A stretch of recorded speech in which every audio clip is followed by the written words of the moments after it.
सर्वेषु दासी भोजेषु माता शयनेषु रन्धा मननुकूल क्षमा धारित्री सद्गुणयुक्ता प्रिया धर्मपत्नी।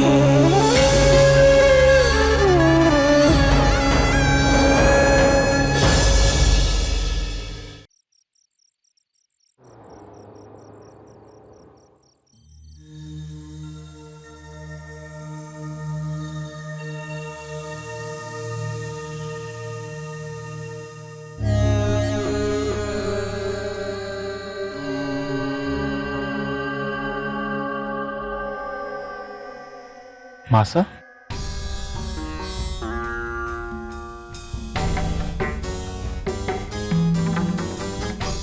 जय श्री कृष्ण मासा। जय श्री कृष्ण बेटा, जीते रहो।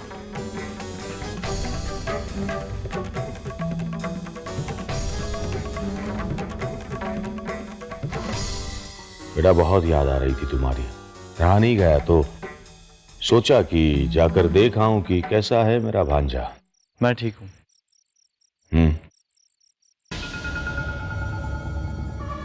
जितेन बेटा, मैं दरअसल मुझे एक काम था तुमसे, करोगे? बोलिए ना मासा। आओ बैठो। जितेन,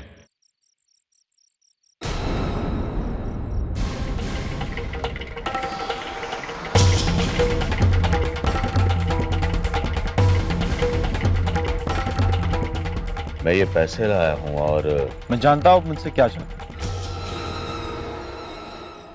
ठहरिए।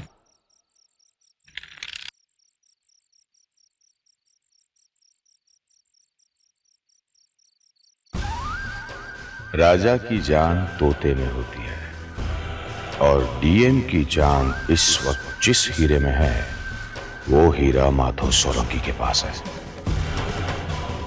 जिसे पाना मेरे लिए कोई मुश्किल बात नहीं है, क्योंकि मैं अच्छी तरह जानता हूं कि धर्मराज मायावंशी का बेटा हितेन उन हीरो को पाने में मेरी मदद करेगा।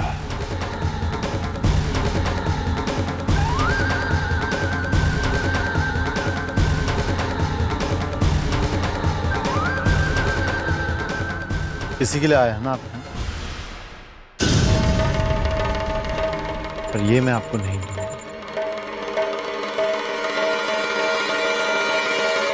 सौरभ नाना जी ठीक कहते हैं कि व्यापार में आप मिस्टर मायावंशी को कभी पीछे नहीं कर सकते। माफ कीजिएगा माता, पर ना ही आपको हीरे की परख है और ना ही उसकी सही कीमत आंकने की कला है।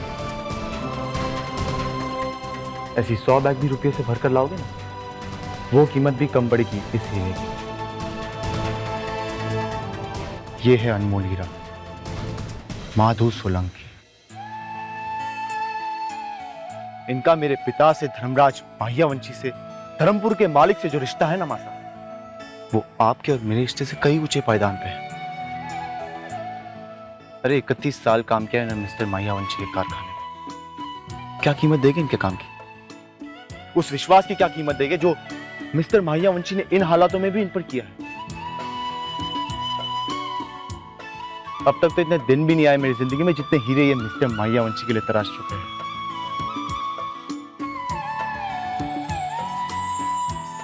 उतनी बार तो मेरे पिता ने मेरे सर पर प्यार से हाथ नहीं रखा जितनी बार पूरे विश्वास के साथ माधो सोलंकी के हाथ में हीरे रखे। उस वफादारी, उस विश्वास की इतनी ही कीमत लगाई आपने मां से। एक बात कान खोलकर सुन लीजिए, उन 100 हीरो का ऑर्डर पूरा करना और उसकी हिफाजत करने की जिम्मेदारी अब मेरी है, क्योंकि ये भी मेरी सजा का एक अंग है। और अब आपके और गांव वालों के बीच में ये हितेन मायावंशी खड़ा है।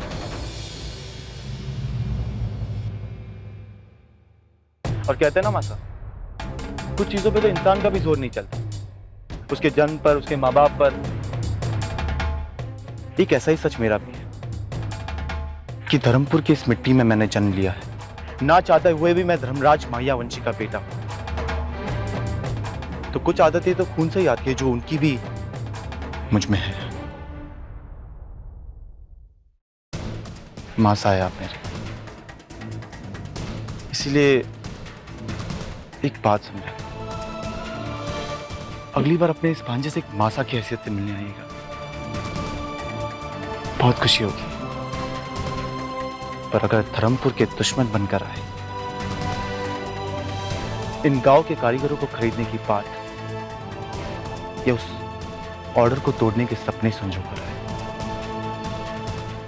तो जिन हाथों से आपके पैर छुए ना मासा, उन्हीं हाथों से आपके पैरों तले जमीन खींच लूंगा।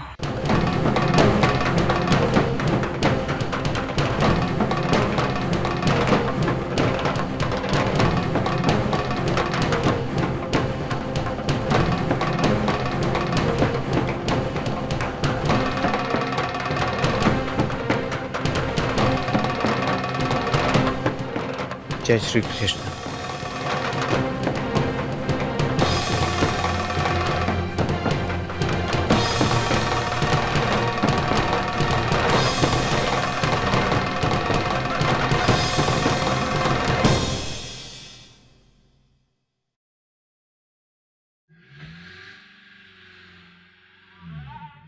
बहुत अच्छे। अगर कल से तुम कम कुल्हड़ियाँ बनाओ तो चलेगा।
चल अब निकल इधर से। मेघना थी तब बहुत अपवित्र किया तूने मेरे मंदिर को। अब ये कचरा पट्टी यहाँ नहीं रहेगी। चल, अरे चलना, गीला दिख नहीं रहा क्या? तुझे पता है मैंने तेरे थोबड़े पे पानी क्यों फेंका? क्योंकि मैं तुझे नींद से उठाना चाहती थी। पिछले 2 हफ्तों तक इस घर की मालकिन बनी रही ना तू, वो सपना टूट गया। वापस तेरी जिंदगी शुरू। मत्थे का ताज बन के बहुत रह लिया हैं? अब पैरों की चूती बन, जो तेरी औकात है। पहले मेघना के सामने तुझे भाभी भाभी बुलाने में मुझे बड़ी तकलीफ होती थी, लेकिन अब ऐसे लग रहा है कि अच्छा है, 2 हफ्तों के लिए ही सही तो इस घर की मालकिन बनी। क्योंकि अब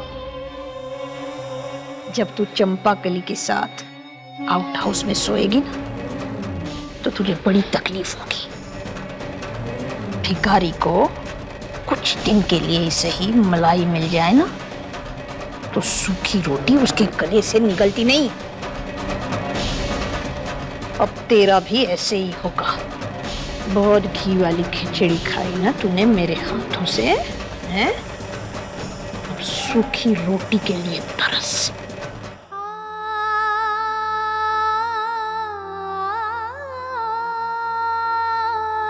आज का दिन कितना शुभ है ना वाह।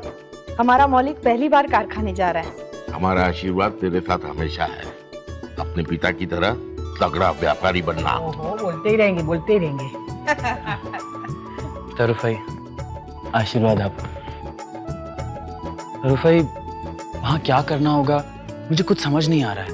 तू क्यों चिंता कर रहा है? एले, तुझे थोड़ी ना काम करना होगा। काम करने के लिए कारागिर है बेटा, तुझे सिर्फ निगरानी रखनी है उनपे।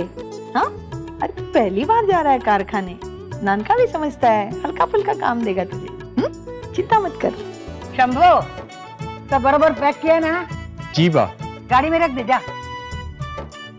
और बेटा, तेरी पसंद का सब खाना बनाया है, बराबर खा लेना बेटा। जी बा। और खाने के बाद सोना नहीं, 6 बजे तक काम करना। जी नाना जी। रुक रुक, ये ले बेटा प्रसाद। भगवान करे तेरा आज का दिन बहुत अच्छा जाए। जय श्री कृष्ण फुई। जय श्री कृष्ण बा। जय श्री कृष्ण, जय श्री कृष्ण बेटा। अब वो दिन दूर नहीं कि नानका और मौलिक के बीच की दूरियां मिट जाए।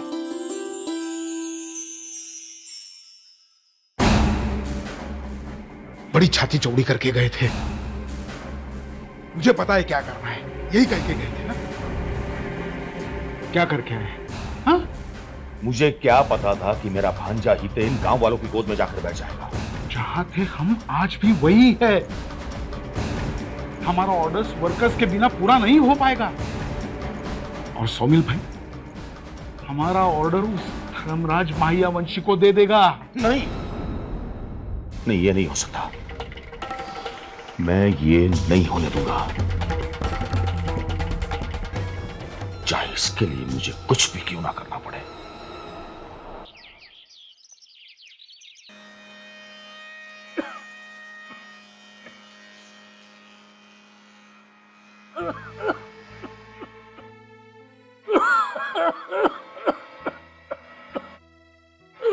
नाना जी, नाना जी, क्या हुआ नाना जी? नाना जी,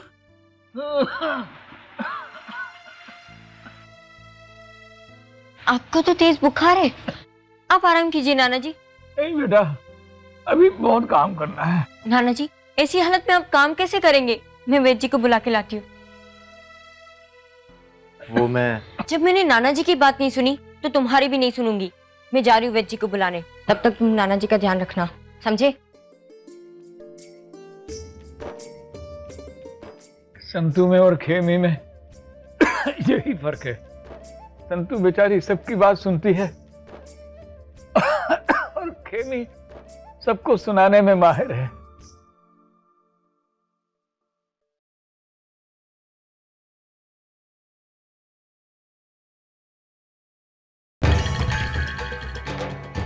ए, क्या अंदर कैसे घुसे चले आए? किसी ने टोका नहीं तुम्हें? Watchman, watchman! आंटी, मैं संदीप, कादम्बरी का दोस्त। अच्छा अच्छा, तुम कादम्बरी के दोस्त हो? जी हाँ। अच्छा, पहचाना ही नहीं मैंने। वो सगाई के दिन तुम्हारा ही फोन आया था? जी आंटी। हाँ आंटी, कादम्बरी से मिल सकता हूँ? हाँ हाँ, क्यों नहीं। तुम जानते हो मैंने ये दिन कैसे बिताए, और फिर मेरे डैड की बीवी, उसने तो पूरा मामला ही खराब कर दिया। संदीप के कहने पर ही मैं ये सब कर रही हूँ। उसने कहा नहीं होता तो मैं। संदीप, तुम यहाँ पर तुम यहाँ पर आए कैसे? बताता हूँ। हेलो प्रीति, मैं संदीप बोल रहा हूँ। अच्छा यार, अभी मैं किड्डू से मिलने आया हूँ, तुम उसे थोड़ी देर बाद में फोन कर लेना। Okay, thank you. So kiddo, कैसा लगा मेरा सरप्राइज? तुम्हारे ये सरप्राइजेस एक दिन मुझे मार डालेंगे। उस दिन रात में चोरी से आए और आज खुले आम सबके सामने, मेन गेट से।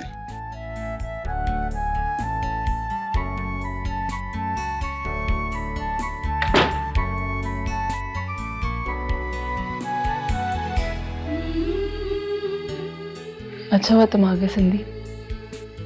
I was missing you so much. ये कोयले की खान कभी कोई काम ठीक से नहीं करती। बर्तन फैले छोड़कर पता नहीं कहाँ घूमती रहती है तितली बनकर। अरे ओ चंपाकली, ए चंपाकली, कहाँ मर गई? चंपाकली, लाओ ये मुझे दे दो। पर मालकिन, चंपाकली जाओ वरना बिनमा तुम्हें डांटेगी। आप कितनी अच्छी हो। ये ना कादम्बरी बहन के कमरे में ले जाना है, उनके कुछ दोस्त आए हुए हैं। ठीक है।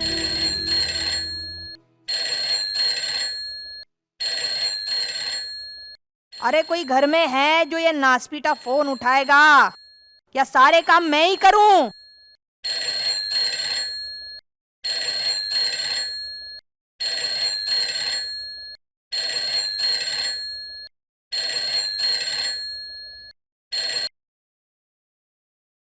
हेलो हेलो समधन जी, कैसी हैं आप? बिंगना बहन आप खूब मजा में छो। हाँ भाई, मजे में तो रहेंगी, मैं जो नहीं हूँ कबाब में हड्डी। अब तो डीएम का पूरा ध्यान तुम पर होगा। अच्छा ये बताओ, शादी की तैयारी होगी ना? गहने कपड़े सब खरीद लिए? तुम जानते हो भाभी, जब कादम्बरी पैदा हुई थी ना, तो सुभद्रा ने उसके लिए शादी का जोड़ा लिया था, गुजराती स्टाइल का। कादम्बरी वही पहनेगी, लेकिन तुम देख लेना उस पर जो काम किया हुआ है वो ठीक है कि नहीं। और हाँ, उसको फिनिशिंग के लिए भेजना पड़ेगा, तुम भिजवा दोगी ना? अच्छा ये बताओ, डुग्गू ने फोन किया कि नहीं? नहीं तो कमाल है, मैंने बोला था उसको फोन करने के लिए। क्या है ना, मैं चाहती हूँ कि शादी तक डुग्गू और कादम्बरी एक दूसरे को अच्छी तरह जान लें, इसीलिए मैं चाहती हूँ कि वो आपस में बात करते रहें। मैं अभी के अभी डुग्गू को बोलती हूँ वो कादम्बरी को फोन करे, और तुम भी कादम्बरी को बोलो कि वो डुग्गू से बात कर ले। अभी मैं रखूँ? जी, जय श्री कृष्ण। जय श्री कृष्ण।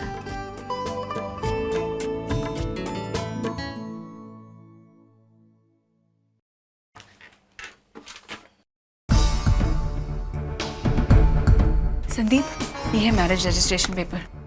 अब हमारे पास कोई और रास्ता भी तो नहीं है ना, बस तुम इस पर अपनी साइन कर दो और हम कानूनी तौर पर अपनी शादी रजिस्टर कर लेते हैं। मेरे डैड और तुम्हारे पापा के बीच बढ़ती दुश्मनी का अंत नजर भी तो नहीं आ रहा ना मुझे संदीप। प्लीज तुम अब साइन कर दो। कादम्बरी, मैं जानता हूँ कि आज के हालात में हम दोनों के डैड की दुश्मनी खत्म होती नजर नहीं आ रही, पर मैं तुमसे प्यार करता हूँ और तुम्हारे लिए किसी का भी सामना कर सकता हूँ, लेकिन मैं हालात से नहीं भागूंगा। मैं तुमसे शादी करूंगा किट्टू, सारी दुनिया के सामने, सबके आशीर्वाद के साथ। पर कोई और रास्ता भी तो नहीं है। किट्टू, कोई ना कोई रास्ता जरूर निकल आएगा किट्टू, जिस पर चलकर हम अपनी नई दुनिया बसाएंगे।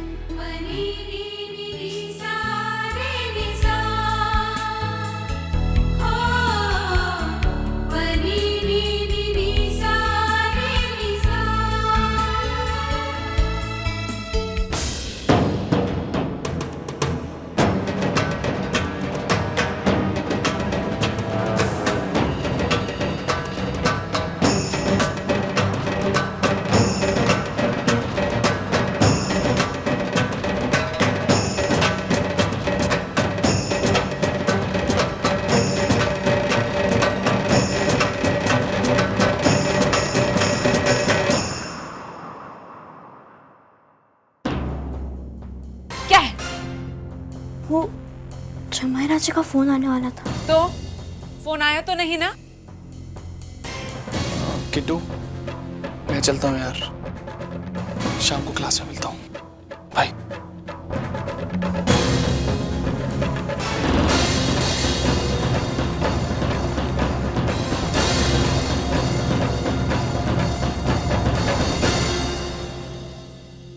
कादम्बरी बहन, ये सब क्या है?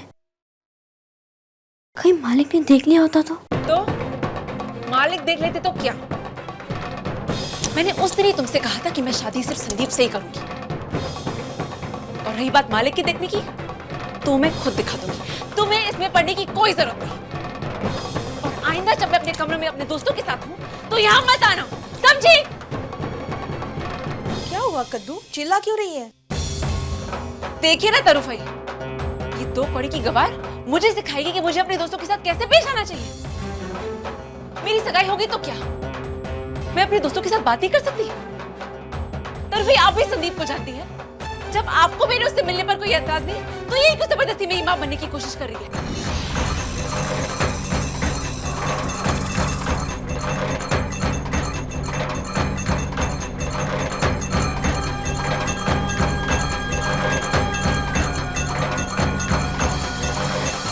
लातों के भूत बातों से नहीं मानते।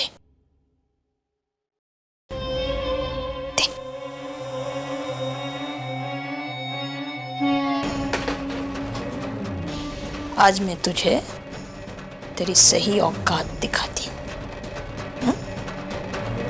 लगता है स्टोर रूम के दिन भूल गई तू।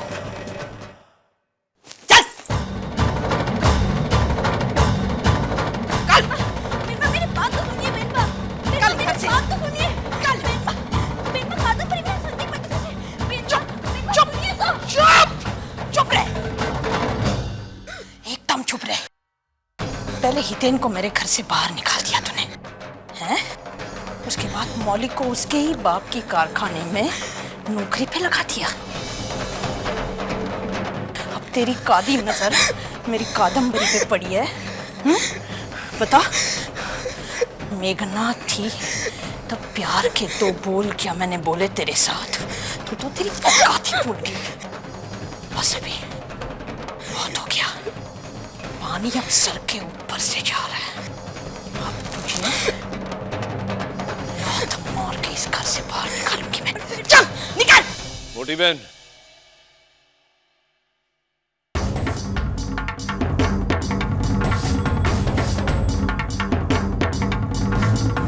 क्या हो रहा है ये सब? यही तो मैं तुझसे पूछ रही हूँ नानका, ये क्या हो रहा है?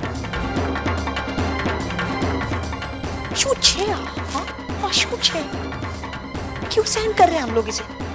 मेघना थी तब ठीक था, दिखावा कर रहे थे, लेकिन अब क्यों? आज तो इसने हद कर दी। कादम्बरी की माँ बनने का दिखावा करके उसी को बदनाम करना चाहती है ये। इसकी इतनी हिम्मत हो गई कि ये कादम्बरी का नाम किसी और से जोड़े।